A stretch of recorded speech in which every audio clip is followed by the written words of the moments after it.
Hello friends, मैं हूं मिथिलेश कुमार और आपका स्वागत करता हूं उदित फार्मेसी के ऑनलाइन लर्निंग प्लेटफॉर्म पे। तो कैसे हैं आप लोग? कैसी चल रही है आप लोगों की पढ़ाई? आशा करता हूं कि आप लोग खूब मन से पढ़ रहे होंगे और अपने एग्जाम की तैयारी कर रहे होंगे। अब आपका एग्जाम नजदीक आ चुका है, अब 1 से 1.5 महीने आपके एग्जाम में बचे हुए हैं। तो आई होप कि आपको पढ़ने में अब खूब मन लगना चाहिए। ठीक है, तो चलिए हम लोग आज के इस वीडियो में एक्सक्रीटरी सिस्टम के कुछ इंपॉर्टेंट एमसीक्यू करने वाले हैं। ठीक है, इसको हमने आपको एक्सक्रीटरी सिस्टम को कंप्लीटली 3 लेक्चर में पूरा पढ़ा दिया है, उससे बाहर क्वेश्चन नहीं जाएगा एक्सक्रीटरी सिस्टम में। ठीक है, और अब एक लेक्चर में पूरा एमसीक्यू करवा दूंगा जिससे कि पूरा अच्छे से प्रैक्टिस हो जाएगा। इसके बाद आप टेस्ट दे लेंगे। ठीक है, तो चलिए, और जो बच्चे ये वीडियो क्योंकि कभी ना कभी यूट्यूब पे भी जाएगा एमसीक्यू वाला वीडियो, ताकि आप लोग जो पेड क्लासेस हैं उनका तो रिवीजन होता है, जो बच्चे पेड क्लास को ज्वाइन नहीं कर पाए उनका भी कुछ हेल्प होना चाहिए। तो वो इसलिए मैं एमसीक्यू वाला वीडियो उनको भी प्रोवाइड करता हूँ, यूट्यूब पे भी प्रोवाइड करता हूँ। ओके, तो जो बच्चे अभी तक कोर्स को ज्वाइन नहीं किए हैं और तैयारी स्टार्ट करना चाहते हैं तो अब ज़्यादा समय नहीं है।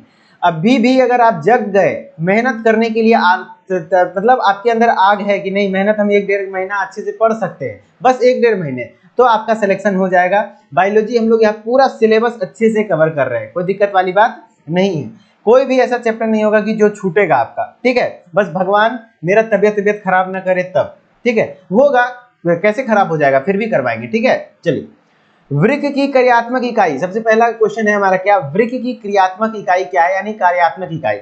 वृक्क किसको कहते हैं? तो किडनी को कहते हैं। किसको कहते हैं बच्चा? किडनी को कहते हैं। और किडनी क्या है, आपको फोटो देखना है किडनी, ये जो हमारा है ना किडनी, दो गो किडनी होता है ना, यही तो किडनी है। तो किडनी ही हमारा जो वृक्क है, किडनी का जो क्रियात्मक इकाई है। किडनी का काम क्या है, पहले आप हमें ये बताइए कि किडनी का काम क्या है। तो किडनी क्या करता है? यूरिन फॉर्मेशन करता है। यूरिन फॉर्मेशन करता है। यूरिन फॉर्मेशन मतलब क्या हुआ? पेशाब बनाता है। मूत्र कहाँ बनता है? किडनी के अंदर। तो किडनी के अंदर भी मूत्र कौन बनाता है? तो वो बनाता है नेफ्रॉन। कौन बनाता है? नेफ्रॉन। ठीक है, और ये है आपका नेफ्रॉन का स्ट्रक्चर। ठीक है, तो यही है नेफ्रॉन। और नेफ्रॉन को ही कहा जाता है structural and functional unit of kidney. क्या कहते हैं? स्ट्रक्चरल एंड फंक्शनल, ध्यान से सुनिएगा, structural and functional unit of kidney. ठीक है, तो आप कह सकते हैं कि किडनी यानी वृक्क का जो कार्यात्मक इकाई यानी स्ट्रक्चरल और फंक्शनल यूनिट है वो कौन है? नेफ्रॉन है। कौन है? नेफ्रॉन है। ठीक है, चलिए आगे हम लोग नेफ्रॉन के बारे में जिक्र करेंगे, बहुत अच्छे से बताने वाला हूं, वीडियो में आप लास्ट तक बने रहेंगे। अब अमीनोटेलिक उत्सर्जन पाया जाता है। तो उत्सर्जन कई प्रकार के होते हैं, क्या उसका उत्सर्जी पदार्थ है उसके आधार पर। ठीक है, तो अमीनो अम्ल, जो कि अमीनो अम्ल उत्सर्जन करे, जैसे कि उत्सर्जन होता क्या है आपको पता होगा, जो भी पेशाब पैखाना मल पदार्थ हम लोग सही से बाहर करते हैं वही तो उत्सर्जी पदार्थ है। तो जो अमीनो अम्ल के रूप में अपना उत्सर्जन करे उसको हम लोग अमीनोटेलिक उत्सर्जन कहते हैं। और अमीनो अम्ल यानी अमीनो एसिड, क्या? Amino acid. और अमीनो एसिड को उत्सर्जन करने के लिए बहुत ज्यादा किसका जरूरत है? वाटर का। वाटर यानी पानी, इसके लिए बहुत ज्यादा पानी का जरूरत है। अमीनो एसिड तभी उत्सर्जित कर पाएगा, तो वही कर पाएगा ना जो पानी में रहता हो। जो कौन कर रहता हो? पानी में रहता हो। तो अमीनोटेलिक, अमीनोटेलिक कौन होगा? जो कि पानी में रहता हो। अब ऑप्शन देख लीजिए, पानी में कौन रहता है? सीपी। यस, सीपी यानी घोंघा वाला। सीपी, घोंघा, तारामीन सब क्या है? पानी में रहने वाला है, तो इन सभी में। ठीक है, अमीनोटेलिक उत्सर्जन पानी वाला में होगा। ठीक है, अब है यूरिकोटेलिक। कभी कभी क्वेश्चन आता है यूरेकोटेलिक। यूरेकोटेलिक मतलब जो कि यूरिक एसिड रिलीज करे। क्या रिलीज करे? क्या एक्सक्रीट करे? Uric acid. और यूरिक एसिड किस फॉर्म में रिलीज होता है? पेस्ट के फॉर्म में।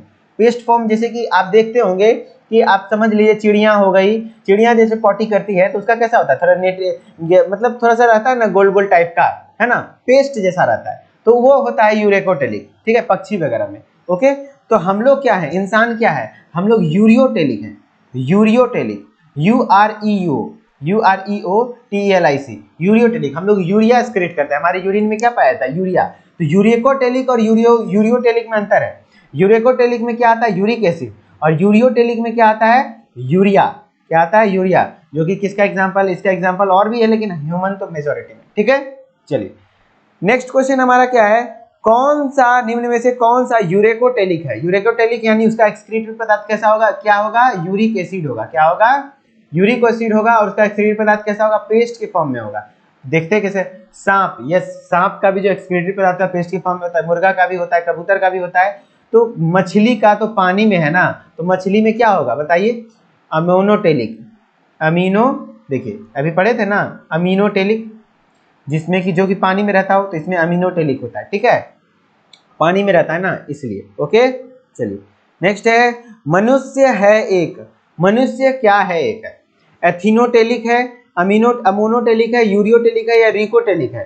तो आपको याद रखना है कि मनुष्य क्या एक्सक्रीट करता है, मनुष्य यानी ह्यूमन, क्या, ह्यूमन, और ह्यूमन का एक्सक्रीटरी प्रोडक्ट क्या है, EXP, माने एक्सक्रीटरी प्रोडक्ट क्या है, यूरिया है, क्या है, यूरिया है, ठीक है। तो यूरियोटेलिक हो जाएगा, ह्यूमन क्या हो जाएगा, यूरियोटेलिक, क्लियर। नेक्स्ट क्वेश्चन, वृक्क का जल में का पुनः अवशोषण किसके द्वारा नियंत्रित होता है। देखिए वृक्क है, वृक्क के अंदर क्या था, वृक्क हमने बताया था ये किडनी, इसी को वृक्क कहते हैं, है ना, ये हमारा 2 किडनी है, तो इस किडनी के अंदर बहुत सारा वृक्क होता है। एक किडनी के अंदर कितना वृक्क होता है, 1 किडनी के अंदर लगभग 1 मिलियन नेफ्रॉन होता है। कितना होता है, 1 मिलियन नेफ्रॉन होता है, समझ रहे हैं ना, 1 मिलियन नेफ्रॉन मतलब 10 लाख, कितना, 10 लाख, तो 2 किडनी है तो टोटल कितना हो गया, 20 लाख नेफ्रॉन, ठीक है। तो 1 मिलियन नेफ्रॉन होता है और वही नेफ्रॉन में यूरिन बनता है। तो वो नेफ्रॉन में जो यूरिन बनता है कैसे बनता है, ठीक है, ये हमारे नेफ्रॉन का स्ट्रक्चर है। तो यहाँ पे इसमें 2 तरीके का होता है, याद रखिएगा, एक होता है एफरेंट आर्ट्रियोल, एक होता है इफरेंट आर्ट्रियोल। आर्ट्रियोल क्या है भैया, तो धमनी है जिससे कि ब्लड आता है, ब्लड को देखिए यूरिन बनता कैसे, ब्लड को ही तो छान करके ना बनता है। तो एफरेंट आर्ट्रियोल से ब्लड आया और ये हमारा नेफ्रॉन, पीला वाला जो भी है नेफ्रॉन का पार्ट है, ये जो कटोरा जैसा पार्ट बना इसको हम लोग बोमेन्स कैप्सूल कहते हैं। क्या कहते हैं, बोमेन्स कैप्सूल, हिंदी में बोले तो बोमेन्स संपुट। और इसके अंदर जो एफरेंट आर्ट्रियोल से क्या आया, ब्लड आया, कैसा आया, ब्लड आया। तो जो ब्लड आया और यहाँ पे ग्लोमेरुलस होता है, बहुत सारा आर्ट्रियोल होता है। तो इसके बाद यहाँ पे जैसे कि बोमेन संपुट है, उसके अंदर बहुत सारा आर्ट्रियोल है, तो यहाँ से ब्लड आया, तो इसके बाद यहाँ से छनता है ब्लड, ब्लड क्या होता है, छनता है। जो ब्लड छनना होगा तो जो खराब चीज होगा वो इधर गिर जाएगा अंदर की ओर, जो कि अंदर की ओर आ जाएगा, और जो अच्छा चीज होगा वो वापस चला जाएगा, वो क्या हो जाएगा, वापस इफरेंट आर्ट्रियोल से चला जाएगा, ठीक है, शरीर में, ठीक है। तो ब्लड से छन के क्या आता है, मेनली पानी, क्या आता है, पानी, यूरिया, जो भी आपका उत्सर्जी पदार्थ है ब्लड में उसको बाहर निकाल दिया जाता है, ठीक है। जैसे वाटर, यूरिन बनता है उसी तरीके से ना, ब्लड को छान करके वाटर बन गया वाटर। अब बात करते हैं कि वाटर जो रीअब्जॉर्प्शन हुआ, क्या हुआ, वाटर का एब्जॉर्प्शन तो आपका इंटेस्टाइन में भी होता है, आंत में भी होता है ना, लेकिन किडनी के पास भी होता है। ऐसा तो नहीं जितना वाटर पानी पिए सब बाहर निकल गया, फिर से अब्सॉर्प्शन होता है ना, तो पुनः अब्सॉर्प्शन होता है कहाँ पे, पीसीटी में। कहाँ होता है, पीसीटी। जानते हैं पीसीटी किसको कहते हैं, तो प्रॉक्सिमल कन्वोल्यूटेड ट्यूब्यूल। तो ये जो सामने वाला कन्वोल्यूटेड ट्यूब्यूल है पीसीटी कहलाएगा, और जो दूर में है इस तरीके से उसको डीसीटी कहेंगे, डिस्टल कन्वोल्यूटेड ट्यूब्यूल। तो वाटर का रीअब्जॉर्प्शन मेनली होता कहाँ है, तो पीसीटी में, ये भी क्वेश्चन आता है। और ये जो वाटर का रीअब्जॉर्प्शन होता है वो कौन करवाता है, तो एडीएच नाम का हार्मोन है, एंटी डाययूरेटिक हार्मोन। क्या है, एंटी डाययूरेटिक हार्मोन, जो कि वाटर का रीअब्जॉर्प्शन करवाता है, ठीक है। तो वृक्क में जल का पुनः अवशोषण किसके द्वारा नियंत्रित होगा, तो एक हार्मोन है, वो कौन है, ADH hormone, anti diuretic hormone, तो उसके द्वारा होगा, ठीक है। और वृक्क में जो वाटर का रीअब्जॉर्प्शन था वो कहाँ होता है, तो किडनी में होता है, सॉरी किडनी, नेफ्रॉन में। नेफ्रॉन का कौन सा पार्ट में, तो पीसीटी में, मैक्सिमम किसमें, पीसीटी में। ज्वाला कोशिका, यहाँ पे वाला होगा, ज्वाला, ज्वाला नहीं था, ज्वाला, मैं लिख देता हूँ, ज्वाला, फ्लेम सेल। ज्वाला कोशिकाएं फ्लेम सेल उत्सर्जी अंग है, किस रूप में पाई जाती है, तो देखिए कि उत्सर्जी अंग किसके रूप में पाई जाती है, तो उत्सर्जी अंग सबका अपना अपना अलग अलग उत्सर्जन का अंग होता है। जैसे आप में एनएस है, हमारे में एनएस है, और भी अलग तरीका का उत्सर्जी अंग है। तो फ्लेम सेल से कौन उत्सर्जी अंग है, किसमें, तो प्लेटी हेल्मिन्थ्स में। किसमें, प्लेटी हेल्मिन्थ्स से। ये सब एनिमल किंगडम में पढ़ना है, तो एनिमल किंगडम का ये सब फेमस क्वेश्चन है, ठीक है, तो ध्यान रखिएगा सब। प्लेटी हेल्मिन्थ्स में किसके द्वारा होता है, फ्लेम सेल के द्वारा होता है, ठीक है, समझ गए। यही है आपका प्लेटी हेल्मिन्थ्स। इसमें जो फ्लेम सेल दिख रहा है इसके द्वारा क्या होता है, एक्सक्रीशन होता है, यानी उत्सर्जन होता है। कुछ आर्थ्रोपोडा में उपस्थित हरित ग्रंथि यानी ग्रीन ग्लैंड सहायक होता है। तो ग्रीन ग्लैंड जो आर्थ्रोपोडा होते हैं ना, आर्थ्रोपोडा में कौन आता है, इंसेक्ट्स। क्या, इंसेक्ट्स। तो आर्थ्रोपोडा जितने भी हैं यानी इंसेक्ट्स हैं, क्या, इंसेक्ट्स हैं। तो इंसेक्ट्स में जो उपस्थित होता है एक्सक्रीशन के लिए, उत्सर्जन के लिए, वो कौन होता है, ग्रीन ग्लैंड होता है। वो कौन होता है, ग्रीन ग्लैंड होता है। तो वही पूछ रहा है कि ग्रीन ग्लैंड का काम क्या होता है, तो उत्सर्जन करना होता है। क्या होता है, उत्सर्जन करना होता है, क्लियर। भ्रूण में उत्सर्जन किसके द्वारा होता है? तो भ्रूण यानी क्या हुआ? एम्ब्रियो। और एम्ब्रियो किसको कहते हैं? जो माँ के गर्भ में रहे, जैसे कि ये भ्रूण है, तो भ्रूण में बीच से अम्बिलिकल कॉर्ड आता है। तो अम्बिलिकल कॉर्ड तो अलग चीज है, लेकिन उसी से एक और पाइप, पीला कलर का पाइप निकलता है, जिसको हम लोग क्या कहते हैं? एलेनॉइज कहते हैं, एलेंटॉइज कहते हैं, ALLANTOIS, एलेंटॉइज। इसके द्वारा क्या होता है? एक्सक्रीशन होता है भ्रूण में। एक्सक्रीशन होता है किसमें? भ्रूण में। समझ रहे ना? एक्सक्रीशन होता है भ्रूण में। तो ये जो भ्रूण में उत्सर्जन होता है वो किसके द्वारा? एलेंटोइन के द्वारा होता है, ठीक है, इसी को एलेंटॉइज भी कहते हैं। नेक्स्ट है मूत्र का पीएच होता है, जैसे कि आपको दिख रहा होगा यूरिन। तो यूरिन का पीएच क्या होता है? तो भैया 6 होता है। कहीं कहीं हम 6.5 भी पढ़े, कहीं पर 6.8 भी पढ़े हैं, तो आप अपने हिसाब से देख लेंगे 6, ठीक है। मूत्र का पीएच इस ऑप्शन के अनुसार क्या होता है? 6 होता है। अब मूत्र के बारे में थोड़ा बहुत जानिए, मानव यूरिन के बारे में। तो मूत्र जो है आपका, उसमें सबसे ज्यादा पाया, इसका पीला रंग क्यों होता है? इसका जो पीला रंग है वो किसके कारण होता है? तो यूरोक्रोम के कारण। किसके कारण? CHROME, यूरोक्रोम के कारण। क्योंकि इसमें यूरोक्रोम प्रेजेंस होता है, इस वजह से जो मूत्र का रंग होता है वो क्या होता है? पीला होता है, ठीक है। अब मूत्र का गंध तीखा होता है, एकदम से पूरा तीखा, मतलब कहने का पूरा से तीव्र महकता है। किस कारण से? क्योंकि इसमें क्या पाया जाता है? यूरिनॉइड, यूरिनॉइड पाया जाता है, ठीक है। क्या पाया जाता है? यूरिनॉइड। तो मैं क्या बोल रहा हूँ? मूत्र का पीएच 6.6 होता है लमसम, और मूत्र का जो पीला रंग होता है यूरोक्रोम के कारण, मूत्र का जो तीव्र गंध होता है वो यूरिनॉइड के कारण, ठीक है। नेक्स्ट है वृक्क में मूत्र निर्माण की विफलता की अवस्था कहलाती है। तो वृक्क यानी किडनी, और किडनी में ही हमारा क्या होता है? यूरिन फॉर्मेशन होता है।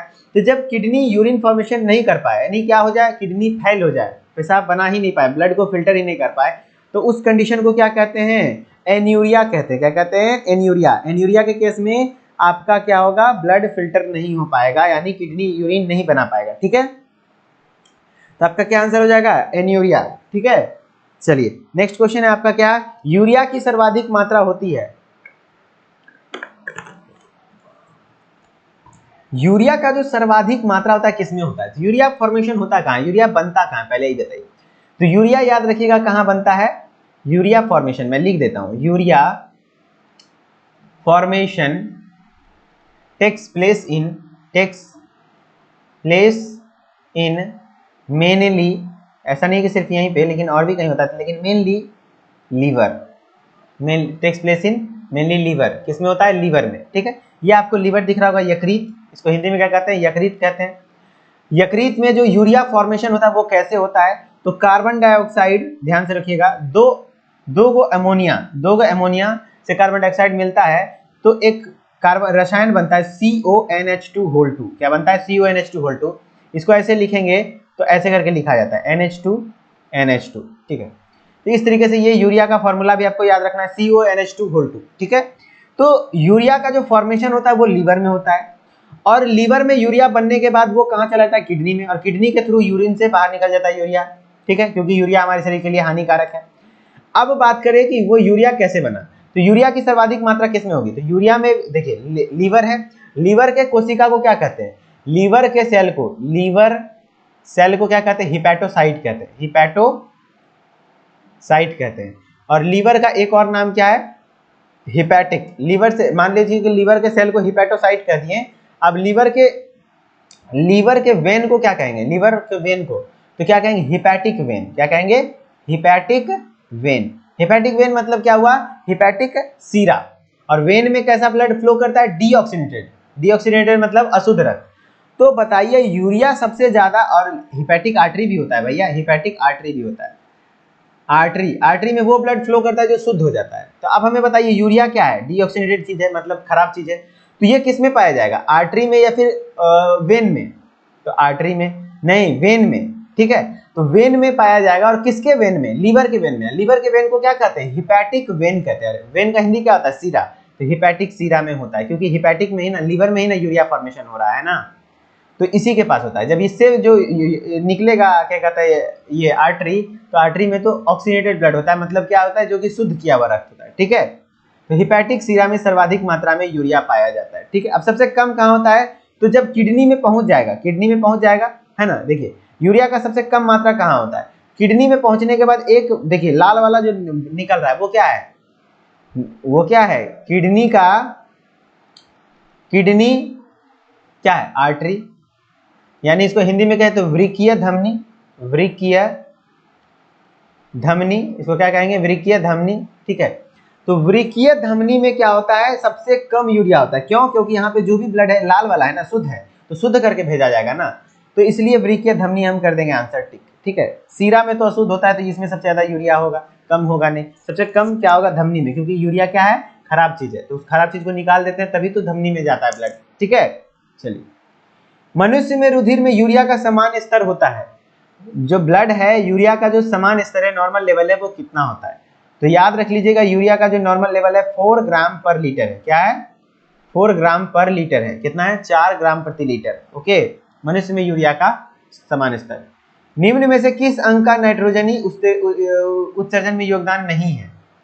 नाइट्रोजनी पदार्थ को, जैसे देखिएगा यूरिया, यूरिया को हम लोग एक्सक्रीट करते हैं, उत्सर्जन पदार्थ है हमारा, उसमें भी क्या है, नाइट्रोजन है। कैसे? यूरिया का फॉर्मूला क्या है, CONH2 अगर इसका फॉर्मूला लिखे अच्छे से सजा के, तो C double bond O, nitrogen H, इधर से भी नाइट्रोजन H और H, यहाँ पे भी नाइट्रोजन है, यहाँ पे भी नाइट्रोजन है, तो नाइट्रोजन वाला यौगिक ही है ना। तो नाइट्रोजन यौगिक का उत्सर्जन कई प्रकार का होता है, ऐसा नहीं पेशाब पैखाना ही उत्सर्जन है, आपका पसीना जो निकला वो भी उत्सर्जन है, आप जो खराब सांस निकाले बाहर, कार्बन डाइऑक्साइड, वो भी उत्सर्जन है। तो नाइट्रोजन से रिलेटेड कौन निकालता है? तो वृक्क, यस, यूरिन बनाता है, यूरिन में तो पाया जाता है ना। यकृत भी यूरिया बनाता है, तो ये भी पाया जाता है। फेफड़ा तो सांस को करता है, यहाँ पे नाइट्रोजन वाला सब्सटेंस है ही नहीं, कार्बन डाइऑक्साइड वाला मेन है, तो फेफड़ा ही हो जाएगा, यही नहीं है, ठीक है। चलिए, नेक्स्ट है, निम्न में से कौन सा वृक्क का कार्य नहीं है? कौन सा वृक्क का कार्य नहीं है? वृक्क यानी क्या? किडनी का काम नहीं है, बताइए। तो परासरण नियमन, यस, ऑस्मोटिक बैलेंस करना जरूरी है, वाटर बैलेंस करता है ऑस्मोटिक, परासरण नियमन मतलब आपकी बॉडी में वाटर का बैलेंस। लवण संतुलन भी जरूरी है, NaCl के कंट्रोल को करता है, ठीक है। अम्ल क्षार संतुलन, एसिड बेस बैलेंस भी करता है किडनी, लेकिन यूरिया संश्लेषण नहीं करता है। ऐसा नहीं कि किडनी में यूरिया बनता है, यूरिया संश्लेषण होता है वो किस में? लीवर में। किस में बनता है? लीवर में। समझ रहे ना कैसे बनता है? तो एक कार्बन डाइऑक्साइड मॉलिक्यूल जब 2 को अमोनिया मॉलिक्यूल के साथ बाइंड करता है, तो बन जाता है आपका यूरिया। देख रहे हो, मैं बार बार कंप्लीट करवा रहा हूं, क्यों? क्योंकि ये इंपॉर्टेंट है, इसीलिए बोल रहा हूं, ठीक है। तो यूरिया संश्लेषण कहाँ होता है? लीवर में। नेक्स्ट है आपका क्या? मेलपीजियन लिखा होगा यहाँ पे, मेलपीजियन ट्यूब नलिका है, उत्सर्जी अंग है किसका? तो आपको कॉकरोच का। तो कॉकरोच का जो उत्सर्जी अंग है यानी एक्सक्रीटरी ऑर्गन है, वो क्या है? मेलपीजियन ट्यूब्यूल है। क्या है? Malpighian tubule. Okay, next question, मानव मूत्र में यूरिया किसके टूटने से बनता है? मानव मूत्र में जो यूरिया बनता है वो किसके टूटने से बनता है? तो मानव मूत्र में जो यूरिया बनता है वो अमीनो अम्ल के टूटने से बनता है। किसके टूटने से बनता है? अमीनो अम्ल के टूटने से बनता है। क्यों? क्योंकि प्रोटीन का मोनोमर क्या है? अमीनो अम्ल है, और अमीनो अम्ल का मेन कंस्टिट्यूएंट क्या है? नाइट्रोजन। इसी से टूट करके क्या होता है? यूरिया बनता है, ठीक है। तो यूरिया का परिवहन निम्न में से किसके द्वारा होता है? तो यूरिया का परिवहन किसके द्वारा होगा? तो ब्लड प्लाज्मा के द्वारा होता है, रुधिर प्लाज्मा के द्वारा, ठीक है। किसके द्वारा होता है? Blood plasma. यही बोलेगा ऑक्सीजन और कार्बन डाइऑक्साइड का परिवहन किसके द्वारा होता है? हीमोग्लोबिन। समझ रहे ना? समझ गए? चलिए, नेक्स्ट है आपका क्या क्वेश्चन, अमोनिया मुख्य नाइट्रोजनी अवशिष्ट पदार्थ है। तो अमोनोटेलिक में अमोनिया होता है मुख्य नाइट्रोजनी अवशिष्ट पदार्थ। तो उसके लिए अमोनिया के लिए हमने बता रखा है कि आपको क्या चाहिए? ज्यादा पानी चाहिए, जो पानी में रहता हो। तो मच्छर पानी में रहता है तो नहीं, अमोनोटेलिक नहीं होगा। मेढक का टेडपोल, यस, मेढक का जो बच्चा होता है वो टेडपोल होता है, वो इस प्रकार से होता है, पानी में ही रहता है। तो ये पानी में रहता है, इस वजह से इसमें जो नाइट्रोजन का अवशिष्ट पदार्थ है वो किस फॉर्म में निकलता है? अमोनिया के फॉर्म में, ठीक है, अमोनोटेलिक है। ओके, चलिए, नेक्स्ट है आपका क्वेश्चन, परानिस्यंदन यानी अल्ट्रा फिल्ट्रेशन होता है। अल्ट्रा फिल्ट्रेशन कहाँ होता है बताइए? अल्ट्रा फिल्ट्रेशन कहाँ होता है? तो बोमेन्स कैप्सूल में होता है। कहाँ होता है? देखिए, हमने बताया था ये हमारा नेफ्रॉन है, उसका पार्ट है, ये बोमेन्स कैप्सूल है, ये पीसीटी है और ये डीसीटी है। तो अल्ट्रा फिल्ट्रेशन यानी ब्लड पूरे अच्छे से फिल्टर कहाँ हो जाता है? तो बोमेन्स कैप्सूल में, ठीक है। वोमेन्स कैप्सूल में ब्लड क्या होता है? अल्ट्रा फिल्टर्ड हो जाता है, यानी आपका आंसर हो जाएगा वोमेन्स कैप्सूल, ठीक है। चलिए, मूत्र का पीला रंग होता है, मूत्र का रंग पीला होता है यानी कि येलो होता है, किस वजह से? तो आपको हमने बताया था क्या चीज की उपस्थिति होती है? यूरोक्रोम की उपस्थिति के कारण। किसकी उपस्थिति के कारण? यूरोक्रोम की उपस्थिति के कारण। नेक्स्ट, चलिए, इतना ही क्वेश्चन था, हम लोग काफी अच्छे अच्छे क्वेश्चंस को किए। हिम्मत नहीं हारना है, यही टाइम है लड़ने का, जगने का, ठीक है। जब जागो तभी सवेरा। अभी तक भी कुछ नहीं पढ़ा है तो अभी भी लग जाओगे तो हो सकता है। बस ये याद रखो कि जब मैं कर सकता हूँ तो आप भी कर सकते हैं, बस मेहनत चाहिए, ठीक है। जितना पढ़े हो उसको रिवाइज करो, बार बार रिवाइज करो, टेस्ट वेस्ट सब चीज़ देते रहो, ठीक है। चलिए, और जो बच्चे अभी तक YouTube पे ही पढ़ रहे हैं तो भाई YouTube पे सिर्फ MCQ से तो होगा नहीं, पूरा पढ़ना पड़ेगा, तभी बायोलॉजी आपका ज़्यादा सही होगा। और बायोलॉजी जब तक सही नहीं होगा आपका सिलेक्शन नहीं होगा, है ना। तो क्या कहते हैं, आप आ जाइए पेड क्लासेस पे, बहुत अच्छे से पढ़ाने वाला हूँ मैं आपको, ठीक है। चलिए मिलते हैं नेक्स्ट वीडियो में, तब तक के लिए धन्यवाद। Okay, bye bye.